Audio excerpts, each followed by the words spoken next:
Okay, folks, welcome to the channel. Today we're going to be talking about the downward spiral that Dundee have been on for numerous amounts of years now, and where it's all gone wrong in the process. For those of you who don't recognise me or don't know who I am, my name's Ross or Roscoe.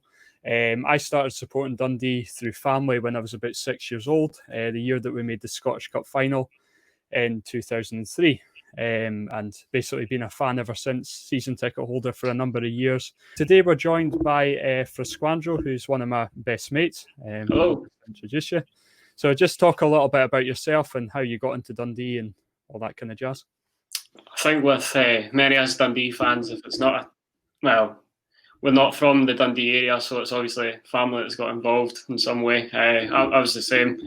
My dad's side of the family is Dundonian, and they started supporting Dundee and kind of passed it to my dad, who ultimately passed on to me. I started supporting the team in 2003 as well as yourself, but I was like later on in that year, coming into the 2003-4 season as opposed to you, who was the season before. Yeah. So yeah, very much we've been on quite the emotional roller coaster together. I'd say so. Absolutely, yeah. So, basically, folks, we're just going to, as I said, talk about the downward spiral that Dundee have been on since we believe the trigger of the downward spiral started on the 2014-2015 season, just after we qualified to make the top six. When we made the top six by the skin of our teeth, I'm led to believe it was like, or what I can remember, it was out with our hands that we won, or we got into the top six. We didn't win any of the 5 games when we made the split in the top half. And even though it was kind of a transition squad for us, it was a still quite quality squad. But from there, it's just gone downhill to where we are now, where we're sitting 7th in the championship. But Fraz, if you'd just like to tell me what you remember of that season and how it all went downhill from there after we made the split. As you said about regarding the split, I think when we did get into the split, as I've said to you, the top 6, I think that was like a realistic aim. We needed to make that that jump, even though we were the newly promoted side. But we needed to do it, not just for the club, but obviously the fans as well. And it was mainly because we never had the 2 Edinburgh sides, and we never had Rangers. So that was clubs that had previously finished in the top 6. Who weren't even in the league; they were in the championship at that time. So we needed to do it, which we did. And we took our foot off the gas, and we could have been higher, but 6 was still a really respectable finish that season.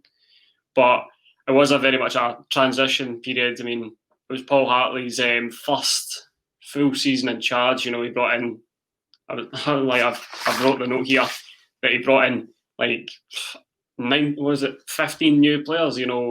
Ranging from like Scott Bain in goals to Greg Stewart up front. But despite all the players that came in, they fit into the squad really well because of Paul Hartley's management. He done that really well, assembling that squad.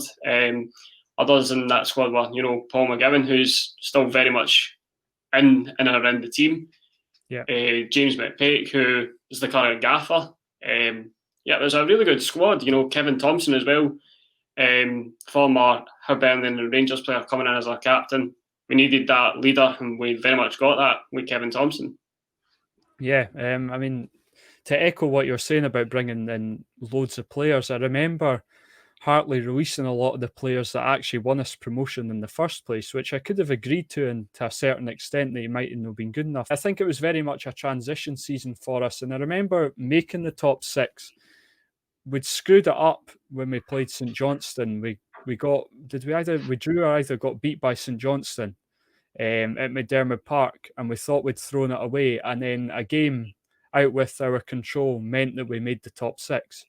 I think it was a Kilmarnock Aberdeen game, if I remember rightly, and made the top 6, and then, as I was saying, we drew against Aberdeen, and then we lost the other 4 games. So yeah, it wasn't.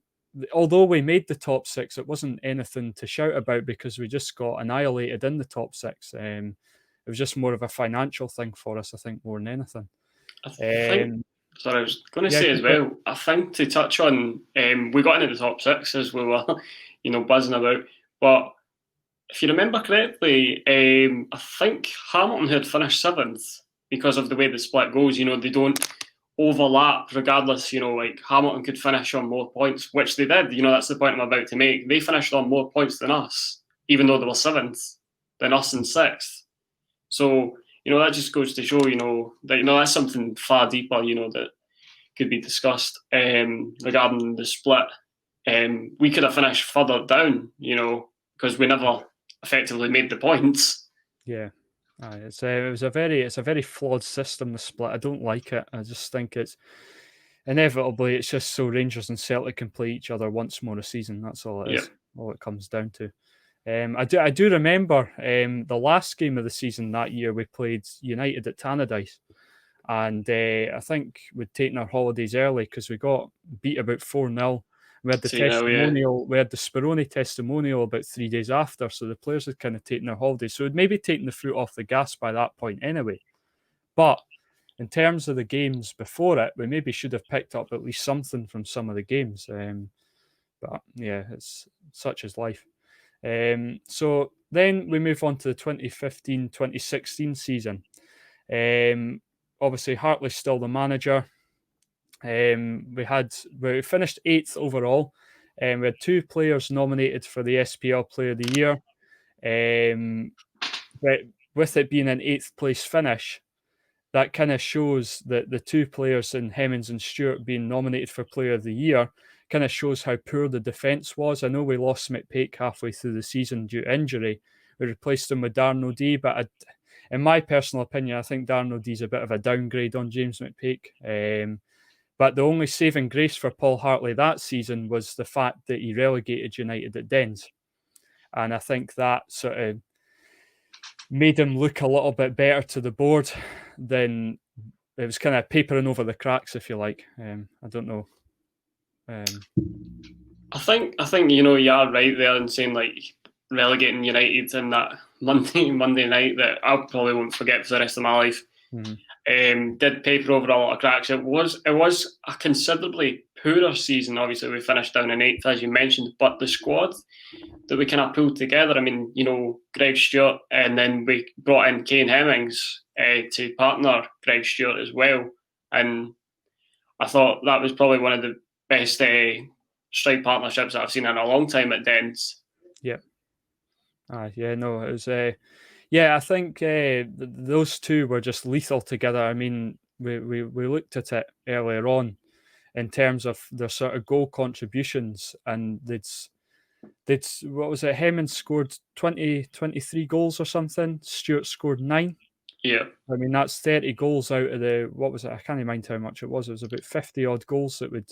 Yeah, so when you do the math on that, it's like 60% of the goals were coming from just 2 players alone. Yeah, and then that's not including the assists that either of them put for each other as well. So, it's in terms of their contribution to goals that season, they were really, really important.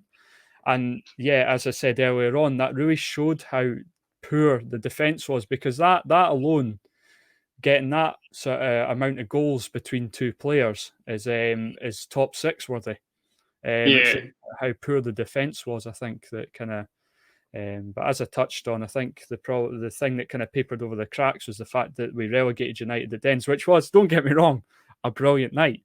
Yeah, but definitely. It kind of, and the other thing is, I mean, were Rangers in the league at this point? No, so this was the season, if you remember correctly, that Hearts were the newly promoted team. Mm-hmm. So Rangers were not in the league at this point in time, but obviously, we won more stronger team. That meant like that our top 6 hopes, if you will, were kind of thin a wee bit. We probably had to work for it with that wee bit more. And as we mentioned, offensively, we probably did work for it. We had we had those 2 good strikers, but we had some good players around that team as well. You had Gary Harkins, and we had a good number of midfield players there. Paul McGowan still retained from the previous season, but you had Nick Ross coming through as well. Yeah. who came from Inverness, and he really added something to the midfield. But as we mentioned, the defensive side of it, was what really let us down, and probably what cost us the top sixes. And then we finished ultimately further down in 8th. Yeah, which, as I said, wasn't a great finish for two players that scored a lot of goals, and as we were speaking about earlier, we nominated, they had three in the team of the year, had Scott Bain, Greg Stewart and Kane Hemmings, and you would think that a team with three players in the player of the year, you would think they'd be a lot higher up in the league, but that wasn't to be. We then moved into the 16-17 season. We lost Hemmings and Stewart before the league started.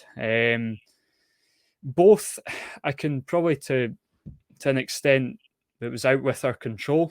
I think the Hemmings one was a release clause that kind of triggered them to go. There was obviously a lot of interest in them, and then Greg Stewart as well, with Birmingham coming to snap him up. But we did replace them, but the problem was it wasn't as good a replacement as we would have liked. I think Elbat Tui was a logical replacement for Stewart at that time, but we didn't really replace Hemmings. We did bring in Marcus Haber, and we also brought in the Dutch guy Jordi Thijssen as well, but both of which didn't really replace Hemmings well enough. And then obviously Hartley, we sort of plodded along. We had a scare fairly early on in the season, where we had a spell where we just weren't great.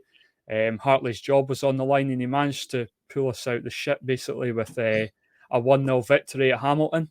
I remember, I think it was McGowan that scored that day, and they had a sort of, I think it's still on YouTube, they had a sort of huddle at the end of the game, and that sort of kick-started the season, if you like. And then we just sort of plodded along, and then with sort of 5-6 games to go, we got beat 2-1 at home, or 2-0 at home by Hamilton, and that was just before the Aberdeen 7-0 game at Dens as well. And the writing was on the wall for Hartley. A lot of people, I've spoken to a lot of people, and they were saying that Hartley lost his job too early. Personally, I think we were going down that season if we'd kept Hartley till the end of it. Relegation really was looming for us at that point. I don't know what you think, Fraz, but no, I think April. I think it was April before the split. I think we played Hamilton, and then it went in at the split. But if we gave Hartley the split, even just a couple of games in the split, as you said, we probably would have been relegated or in the playoffs, and I think that probably would have cost Hartley his job ultimately. But I think we did do the right thing, getting rid of Hartley to effectively save the club from going down. Yeah. I think, a lot of people debate whether it was the right thing to get rid of him or not, and that we might be in a better position now if we'd kept him. But the thing was, it looked as though we were as good as gone when we got beat 2-0 at home at Hamilton. And credit to Neil McCann, he came in as a complete and utter rookie. It was a huge gamble by the club. We brought him in to save us from going down, and he done it. He managed to save us. I remember I went to the first game he was in charge. It was at Fir Park, and we love winding up our Motherwell mate Gogsy about this. But we won 3-2 at Fir Park. A brilliant game of football, if I remember as well. And it sort of kick-started a run that we really done well. And then it kind of went pear-shaped. Once we got survival, we got beat 4-0 in the last game of the season by Hamilton. At New Douglas Park, but we were safe by that point anyway, and we finished 10th place, which we saved ourselves. I don't like that season. We did get safety. I think if we probably gave it that wee bit more effort, potentially we could have probably hit 9th, which would have been remarkable for a caretaker's perspective. Hitting 9th. But obviously, and then the Inverness game, that midweek game, I think that was the 2-0 game. And then in the 4-0 game at the end of the season, the players were very much, we're safe, so what's the point, really? Let's just start thinking about the end of the season. Mm-hmm. Yeah, I think that the big problem is you lose your two best players at the start of the season. It's bad enough losing one of your best players, but when you lose both of them, It's serious issues, and as I said earlier on, Elback Tui probably was the logical choice at the time. But it turned out that he just was too lightweight for the top flight, and yeah, he had a good amount of skill, a good amount of pace, and he did score a couple of good goals for us. I mean, there's some absolute screamers he scored for us, but not to name one in particular. But he did quite well for us. But I just think 10th place finish, losing your two best players. We stayed up. Yeah, it's not great, but we're still not being relegated. We're still going. We then need to kick on the next season. In my personal opinion, at this point, I don't think we should have kept McCann on. I think it was quite a panic decision. To be honest, it was kind of like, oh, we've got this guy who has went back to Sky, but he's still done us a good turn. He kept us up. Do we consider him to be manager, or do we consider the wider market? And I think there was an element of maybe McCann's kind of grown to know the players, and the players have grown to know McCann. So it was probably like, yeah, we'll kind of just go for McCann. And then McCann was humming and hawing, like, I don't want to leave Sky. I'm on a good wage there. And then out of no, like, we're like, all right, okay, well, pursue other managers. And I remember Jack Ross was kind of thrown, like coming into the mix there. And then like out of nowhere, McCann goes, nah, you know what? I want to enter the world of football management. Yeah, I wouldn't have brought McCann in at that point. I just think he did a brilliant job, and he did a great job for us at that point, and I think that's great. But I loved Neil McCann because obviously he came in as a trialist, as a player, to win us that game at Wraith Rovers in the Defiant season. Then obviously he came in and saved us from getting relegated, and I thought, that's fine, right, Neil, just leave it at that. His dignity his dignity and his legend status was very much high at that point. Yeah, I agree with you. Just leave it at that and always be a club legend and just leave it. But no, they brought him in, and I was a wee bit disappointed with the appointment, to be honest. I thought we would have maybe thought out of the box a little bit and brought in somebody with a bit of experience to steady the ship, if you like, because we were on the verge of getting relegated. So, but yeah, we got into the 2017-18 season. McCann, obviously, as I said, not potentially the right appointment. However, he built up a great squad chemistry, I thought. He built up an identity, the way Dundee wanted to play, this passing out from the back, playing good football. And Dundee earned a lot of plaudits from playing football the right way.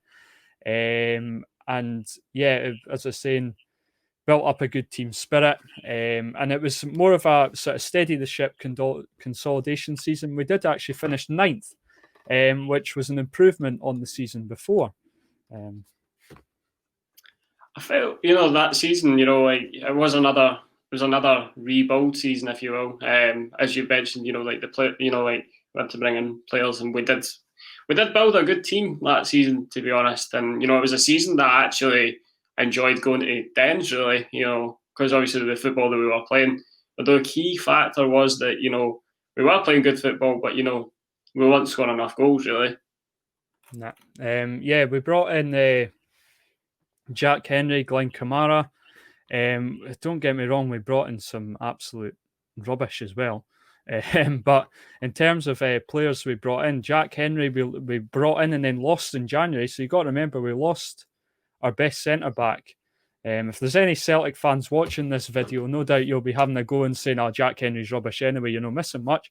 He was very good for Dundee for the first half of that season. Brought in Glenn Kamara, a brilliant footballer. Players that maybe typically Dundee wouldn't have signed before either. It was through Neil McCann's contacts that we managed to get these kind of players. Sophie Musa gets a lot of stick from Dundee fans that he was a bit rubbish, a bit left field. But he actually top scorer that season, scored enough goals to keep us in the league, finished 9th. Got the guy A.J. Leach-Smith as well, who scored a couple of important goals as well. I don't remember who else we signed that season. Remember we had Simon Murray as well, who was one of our own as well. So he came into he Yeah, came to the club. John Artaneji, Basque John as well. He was a good footballer, really good Yep. player. Yeah, we brought in some really good players, and this going on from this sort of good team spirit, and he was trying to get the fans to interact more with the players. And remember, he got the players to phone the fans when they renewed their season tickets, and Yep. just bringing that good chemistry between both the fans and the players, something that me and yourself have probably never seen. As Dundee fans, they've always kind of kept it as two separate things and more of a business. But McCann, I like to refer it as being making it like a family. I think the only other time that I've seen such a strong bond between the fans and the players is probably the Defiant season. Yeah. Which, of course, like the players needed the fans and the fans needed the players. But other than that, yeah, you're right. This was probably the first season that you have seen such a strong bond between the two groups that ultimately make a football team. Yeah. But then it got a bit more tricky because obviously at the Player of the Year dinner, Paul McGowan, who was club captain at the time, obviously had his issues. We'll not go into too much detail as to how that happened.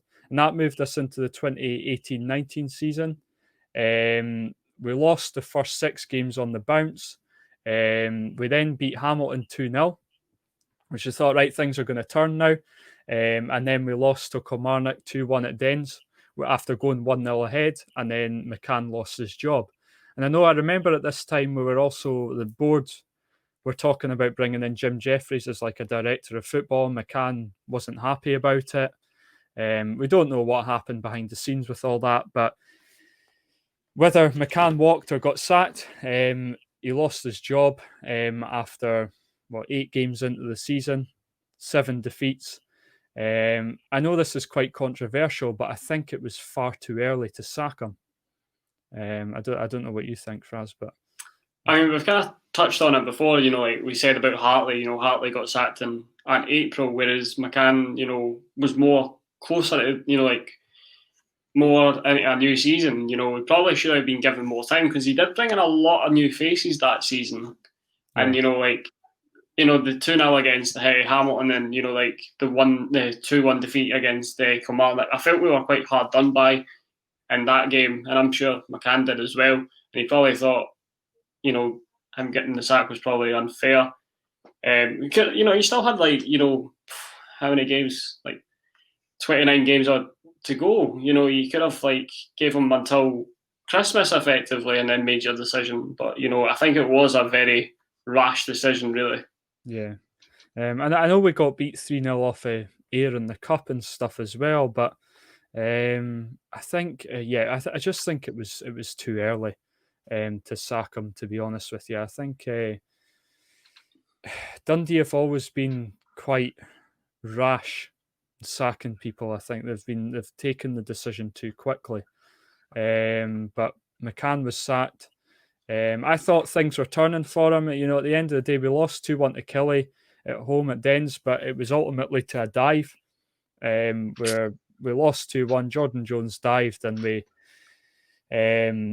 If it was a draw, would he have kept his job? Who knows? But anyway, he lost his job, and they brought Jim McIntyre in. McIntyre came in, and he had a couple of positive results before the January window, but he then brought in his own players in January. And the reason he was brought in the first place was because, obviously, at Ross County, he'd done something similar where he transformed them in the January window, signed his own players, and managed to survive a couple of seasons before. So in terms of the board's point of view, I can see why they appointed him, but there was probably a lot better options out there to appoint. And in hindsight, they wouldn't have done it now. But we basically revamped the whole team in January. We signed a ridiculous amount of players. I know you were talking about on Twitter. There was so many signing emojis on that deadline day. I think we signed about 5 or 6 players on that deadline day as well. I think that was another thing that the board were kind of, they were eager to please a new manager, and I think Jim McIntyre said to them, "Look, I can't work with the players that your predecessor has given me here. They're not what I need from a team, and then I need to get rid of players. I need to bring in my own players. And the board kind of went, oh, okay, like how many players do you think you want to bring in? And like he gave them a figure, and then they let him do it, and then they also let him get rid of players this like so easily. Just freeing them up, saying you're no longer wanted at this club. Yeah, it's it wasn't what looked like a decent window at the time ended up to be an absolute disaster. It's just I hate to think how much money we'd spent in that January window in terms of releasing players from their contracts and then signing other players from other teams. We must have spent an absolute fortune and thrown so much money at it. And as I said, I think we actually did better before he'd even signed his own players. But the only sort of result that comes to mind that we did well after the January window, well, two actually. The first one was we beat Hamilton 4-0 at Dens. And Hamilton probably look back on that now and think, how did we get beat 4-0 by a team that finished bottom of the league that year? And then the other one was it Livy 2-1 away from home. Yeah, Botwright scored the free kick as well. That's the thing as well. We did have a couple of good a couple of gems in that transfer window. Andrew Nelson, who continued into the next season. Could argue that Scott Wright was a really talented player. Coming on loan from Aberdeen, and I know that a lot of Aberdeen fans, they're eager to see him because of what he done at Dundee. He's obviously been hampered with a couple of injuries since he went back to Aberdeen, and they're kind of keen to see what he can do for them. Yeah, Scott Wright. It's good to see him actually getting a run in the Aberdeen team now. Obviously, being out injured for quite a long time as well. So I mean, we beat Livy 2-1. I remember this vividly. We beat Livy 2-1 away from home, and everybody thought we're actually going to get out of this.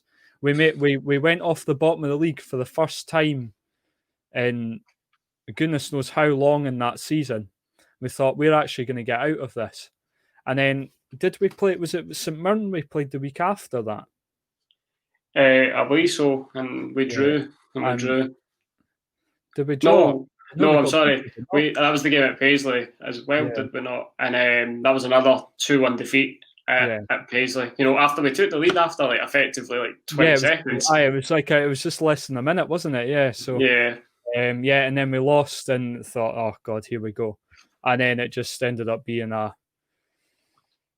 just a disaster after that point. And McIntyre lost the dressing room completely and utterly, and we're relegated with a couple of games to go. I think it was Hamilton at Dens. That was if we lost that game, that was effectively, we were down. And, obviously Hamilton take great pride in, saying that we were the ones that relegated Dundee. It was a penalty as well, that Tony Andrew got a penalty 10 minutes or so before time. Yeah, let's say so. Finished 12th and then obviously relegated 3 places below the season that we finished before. And so we're relegated and into the championship again. Dundee's label of yo-yo club being used to the full extent there. Obviously, James McPake took charge of the final game before the end of the final game before the end of the season against St Mirren. Played a couple of the younger kids and we lost the game 3-2. 3-2, yeah. But lost the game and but he played a couple of the kids and I think the board had seen that he was trying to build something a little bit different, get the fans back on side and stuff. So he obviously got offered the job. Again, at this point, I'm kind of thinking to myself, is this the right appointment? Because we're now down into the championship. We need somebody that's going to get us back up straight away, or at least challenge to get back up straight away. I remember when McIntyre came in, obviously Billy Dodds didn't come in as his assistant. Jimmy Boyle got promoted from the under-20 squad to being Jim McIntyre's assistant manager. And then McPake got promoted to being the under-20s manager. And I remember Jimmy Boyle had the 20s very well drilled. They almost won the 20s development league for the first time. Goodness knows how long that they could have won it. And McPake took over, and they were getting absolutely horsed about 6-7-1 each week.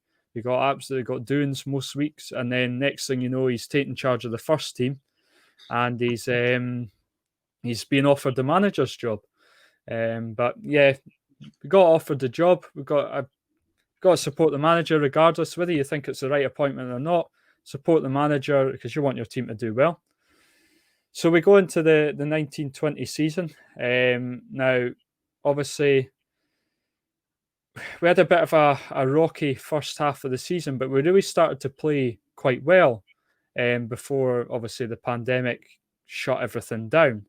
I think we brought Christoph Berra in January, and things were looking fairly good for us. I know United were far out of sight by this point anyway, but I think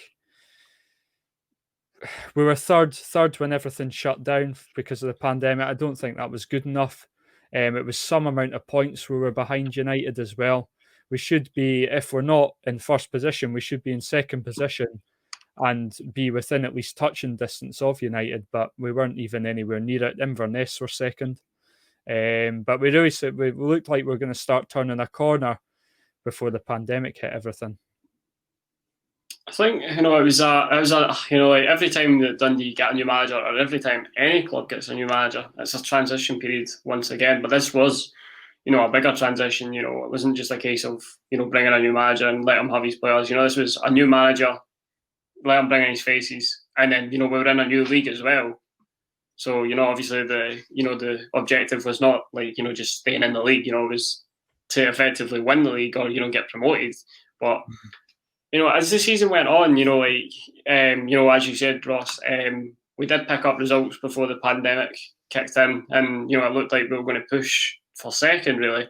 But at the back of my mind, I was kind of thinking, I think obviously it's good to get into the playoffs. It's good to get as far as you can, but I don't really want to go up because I don't think we'd benefit from it because I think we'd come back down again. To be honest, regardless, we did have a good squad, but it wasn't Premiership ready. I think we'd have to invest in a lot more. Yeah. So, but there was a lot of positives. Despite like some negatives. Playing United again. Another 6-2 defeat at Tannadice. But I think one of the main highlights of that season was the fact that Finlay Robertson, he was 16 at the start of the season. Emerged and really started to shine in that season. He was brilliant. Mm-hmm. But he was gutted that the season ended actually because he was doing really well. Yeah. And I remember touching on that point. I remember when he started the season, and we played United fairly early on in the season, and McPake dropped him for the derby that we got beat 6-2 in. And McPake since then came out in the paper and said it was a mistake to drop him. But the one thing I have respected with McPake since he's came in as manager is he is giving the younger guys a chance, which a lot of Dundee managers have completely neglected over the last 10, 15 years. I mean, I think the last one was probably Alex Rae with Kevin McDonald and Scott Robertson and all these kind of players. But it's been far too long since we've brought in brought through young players that have been regular starters in the first team. But yeah, so brought these guys in, and you see young guy Max Anderson getting his chance just now. We're recording this on the back of Dundee getting beat 1-0 by Hibs in the Betfred Cup last 16. So yeah, I think he's wanting to bring these young guys through, and which is good to see. And obviously, I take it Gordon Strachan has a little bit input in that as well, because obviously him being the technical director, I would imagine he's probably ahead of the youth as well, and making sure that these guys are getting their chance in the team, or they're either going out on loans to get chances, because there are a lot of young guys out on loan just now as well at lower league clubs. Yeah. It's good. I mean, it's good to see, when the Dundee supporters start singing, ex-player. He's one of our own. You're kind of like, this guy, he's grafted since like, like the age of 9, and then like he's coming in, when he's like 17. That's the beauty of young players coming on. Like especially the players that are one of their own. They just come into the game and they have no fear. They just play. Like I know it is not just a kickabout, but that's the mentality that they have. But it's a positive mentality that they think. I'm playing for the club that I love here. I'm going to show why I should be in this team. Why I deserve a professional contract if they don't have it already. Mm. Yeah, no, it is good to see. But we brought Berra in January. We didn't concede barely at all. I think we only conceded in one game Berra played. And we looked really, really solid at the back. And something that I've said to a lot of people I know of recent times, that we've not had a good defence since John Brown was in charge. I think the defence has been the real sticky point for Dundee for a long time. And Berra comes in and completely and utterly revitalises it and makes Jordan Foster look like a good footballer, But yeah, it's so. Anyway, the pandemic hit. There's nothing we can do about that. The board then voted against or for. I can't remember which one it was. Whatever way. No, they don't even know either. So anyway, we're still stuck in the championship going into the 2020-21 season, where we arguably now have a better squad than what we did last season. Okay, we've lost Kane Hemmings. He's decided to walk again for financial reasons. It's his family. It's up to him. But we've brought in Charlie Adam, who I think's a huge, massive signing for the club. We've also brought in Alex Jakubiak. We've brought in Lee Ashcroft. We've also kept a hold of good players like Declan McDade. We've lost Graham Dorrans as well. But yeah, again, he didn't look really at it at the start of this season. So whether that's a big loss, I don't know. But yeah, we've managed to retain good players as well. Cammy Kerr, Paul McGowan, Jordan Marshall we've kept hold of, and we've even managed to get Sean Byrne playing a decent form as well, but which we didn't really see much of Sean Byrne last season. I think as we were saying, we still kept a lot of the players that were there last season. I think that's quite crucial. Probably going forward, that we do keep our core, because like the player turnover in the last few seasons has been ridiculous, really. And players kind of, if they're seeing new teammates every season, they're going to be like, who's this guy? Who's this guy? Who's this guy? Like. Mm-hmm. Yeah. Yeah, I mean, this season so far, we've not had a huge amount of turnover because the players were offered pay cuts and they took them because they're probably on fairly decent money at Dundee anyway, and a lot of them were signed at the start of last season, and they were obviously on 2-3 year deals, whatever it is, So we only really lost sort of Hemmings and Dorrans of note, but yeah, we haven't lost many, and we've brought in a fairly few good quality additions to the squad as well. But the big problem we've got is that even though we've got a better squad than this time last year, it's not working for us. We're currently sitting 7th in the league.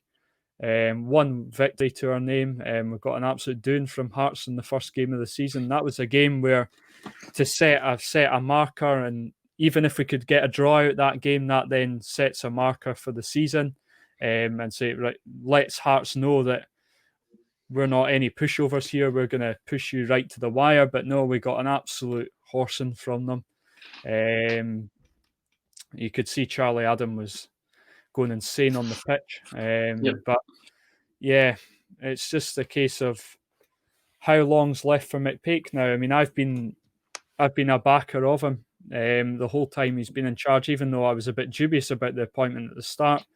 I'll always back the manager, but since the second half of the Hibs 4-1 Betfred Cup game, I've kind of been on this. I think it's maybe time to go for McPake. I don't know what you think, but I think like the thing with like last season as well. Obviously he had that the experienced assistant manager and Jimmy Nicholl, and I mean, obviously now we've brought in Dave Mackay's got promoted to assistant manager. And it's no disrespect to Dave Mackay. Can imagine that he is a good coach, but when you've got like two inexperienced guys, like the manager and the coach, it kind of you can kind of see that it's kind of showing a little bit. Like that they are out of their depth a little bit, and they are both, like McPake especially, he's held in quite high regard with the Dundee fans more recently than Dave Mackay. And, you want him to kind of have some sort of dignity as if he leaves the club. Obviously, he was a captain, and before he got injured, he was a great player for us. But, I don't really want his managerial reign to tarnish that good reputation that he does have. Yeah, and you find that so many with players that are legends with the club that then go in to manage the club, and it's not necessarily the right thing to do either. But the thing we haven't covered yet is the cursed goalkeeping position. Obviously, this season, that every keeper that we seem to have in the goal has some form of howler involved in them. I mean, we've watched Jack Hamilton today on the back of the 1-0 defeat that we had, and Jack Hamilton actually had a fairly good game today. But I wonder that's because we've signed the guy from Burnley, Adam, I can't pronounce his second name, Lengdis or whatever it is. Because we signed him, I wonder if Hamilton's thinking, all right, shit, I'm really going to need to sort my stuff out here and make sure I keep my spot. But he actually did very well today. I thought he had a really good game, a couple of good shot stops as well. In terms of the season, the players have not been at it at all. If it wasn't for Charlie Adam, I'd hate to think where we would be right now. I mean, yeah, it's worrying the fact that Charlie Adams is a midfielder and he is a top scorer. He is a quality player. I'm not doubting that. Like he's every time he does score, I feel it. But as you said, it could be a whole nother story. If we didn't have him, like he scored that equaliser at Alloa. That would have been a defeat. The Hearts game, that could have been 6-1. That would have been even embarrassing, to be honest with you. I'm not saying that Charlie Adams' goal did paper on it, and it was still an embarrassing result. He scored in the 1-1 draw with Wraith. That would have been a defeat. You have to look at it like that. Even if it is just a single goal, it can change the outcome of a game. That Alba game becomes the draw becomes a defeat, and then doesn't score. And then he doesn't score in the Wraith game, the draw becomes a defeat. So, that's 2 defeats, and, we're in even worse position. Yeah, than what we currently are in sitting 7th place. And we need to really worry more about relegation just now than we do the going up. And that's a huge issue for the amount of money we've spent. And that ultimately comes down to the manager. We've got good players in that team. And it's clear that they're not being coached properly. No, I think there is definitely there's definitely something underlying. What kind of training McPake does. There must be something there. I don't really want to start pointing the finger or accusing, but there must be something much deeper than what we're seeing on the pitch, really. Yeah, there must be issues in the board, and nobody knows what's going on. I think the last few managerial appointments have been dubious, to say the least. I wasn't convinced with McCann, McIntyre, or McPake. So the one that kind of sums it up for me is the fact that a stat I read after we got beat by Ayr, and it was 12 wins out of 32 championship games for McPake. It's just you have to really shake your head, really. Of course, McPake didn't get a full season in his first season in charge, but that's quite a worrying stat. I'm not even qualified enough to do percentages like that, but it is quite worrying that it's less than half anyway that he's not picked up anything. Yeah, I think a massive part of McPake's like downfall has been too many draws, and we've touched upon that before, Ross. It's like we'll win one and then we'll draw like two, but then we'll like also then lose three, or it's very like we try and break up inconsistencies with draws, and like draws do feel like defeats. Yeah, it's if you bring a few of those draws into wins, you could be looking at a completely different Picture, league yeah. table. 12 wins out of 32 games. I know he's drawn a lot of them, but it's still not really good enough, to be honest with you. The question I'm going to ask to you now is that if we do decide to part company with McPake, who do you bring in? I mean, like the way that like the amount of like managers that we've had in the last, what we're on 6 years. We've had four in the last 6 years. Mm-hmm. It almost because like managers are going to kind of look at Dundee and go, that's kind of it's a poison chalice. I don't really want to ruin a reputation. Going to Dundee because if I go on like a run of like X amount of games without a win, am I just going to get the sack? Like managers are like, it's going to get turned away, and I mean, you're kind of, you have to look at it as well. It's not like near the end of the season you need somebody just to steer the ship. This could, you want a long term solution because we've still got a lot of the season to play. I know the season is less because of a vote, but you still want a potential long term solution. So it's anybody's guess, really. I can't even give you a name. Like until McPake actually goes, because that's when the speculation really starts. Yeah, it does. Yeah, I mean, I think it's now time for McPake to pack his bags. I think it's either it was fairly admirable, the performance against Hibs today, but it kind of papers over the cracks again, and it's we've got Arbroath at home on Saturday, and that'll be interesting to see whether or what the outcome of that game is, because I know for a fact if we get beat or even draw, there's going to be serious pressure mounted on McPake after that.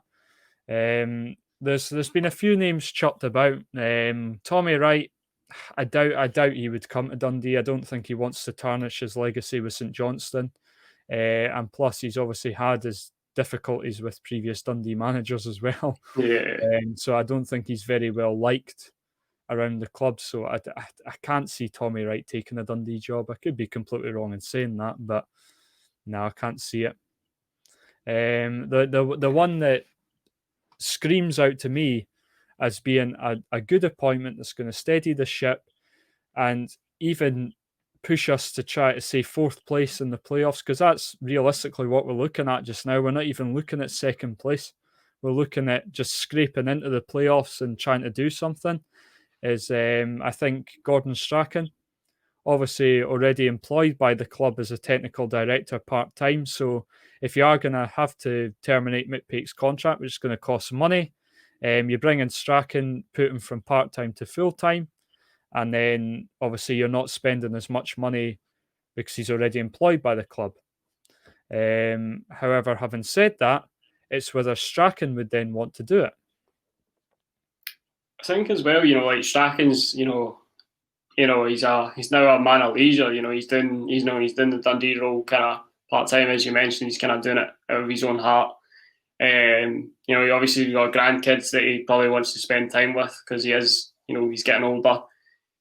So I mean that is definitely an element that, he has to take into account.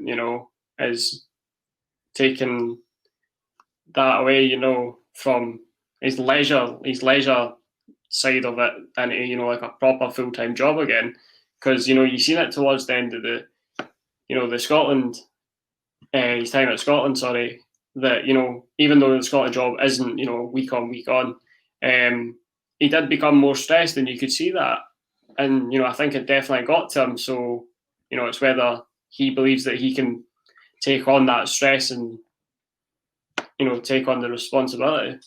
Yeah, I think Yeah, it's not a name that's been thrown about too much in terms of Twitter or Facebook or whatever, but I think for me that screams as an appointment that we should really be making at this stage, even if it's just till the end of the season to then steady the ship, make sure we don't get relegated first and foremost, and anything else is a bonus after that point. And it's awful to be talking about Dundee as being potential relegation candidates, but that's the situation we're in just now.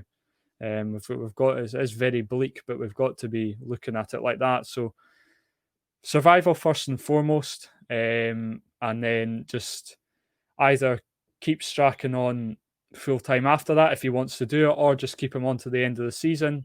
Make sure he steadies the ship and take it from there, and maybe appoint somebody else, and which is a bit more of a long term appointment because Strachan is a short term appointment effectively.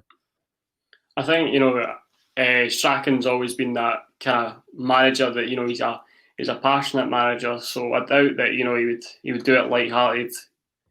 He would definitely give that like the players that rocket that they need. He's a very hard taskmaster. He's worked under Sir Alex Ferguson, who is a hard taskmaster himself. So Strachan, obviously, under those grey hairs, he is a fiery redhead. Yeah. So he's exactly what we need just now. I think. Yeah. Personally. I think in terms of just giving we've got a good squad of players. It'd be a different story if we didn't have a good squad of players. We've got some damn good players in that squad. We're just not getting the best out of them, and I think that's just because they're not well enough coached. Strachan is known for being a brilliant coach. That's the thing as well, yeah. I mean, individually, the players are, brilliant. It should be a squad that's, pushing higher up in the league. But, it's a case of just bringing them together in a team, which, ultimately isn't working. Mm-hmm. Yeah. But yeah, we'll just need to see what happens, to be honest with you. It's anybody's guess whether McPake will keep his job for much longer, or it's only the board that will really can answer that question. But yes, that just sort of summarises the downward spiral that Dundee have been on for the best part of sort of 6-7 seasons now, and where it's all gone wrong. We've been going for over an hour now, so we'll leave it there. But just like to thank you, Fraser, for coming on. Thanks for coming on. It's been good to chat with you. Yep. This is obviously the first video on the channel, so please like, subscribe, all that good stuff, I haven't decided yet whether I'm going to put it into 1 or 2 parts, but I guess you'll find out soon enough. But for now, thanks very much for tuning in, and we'll see you later.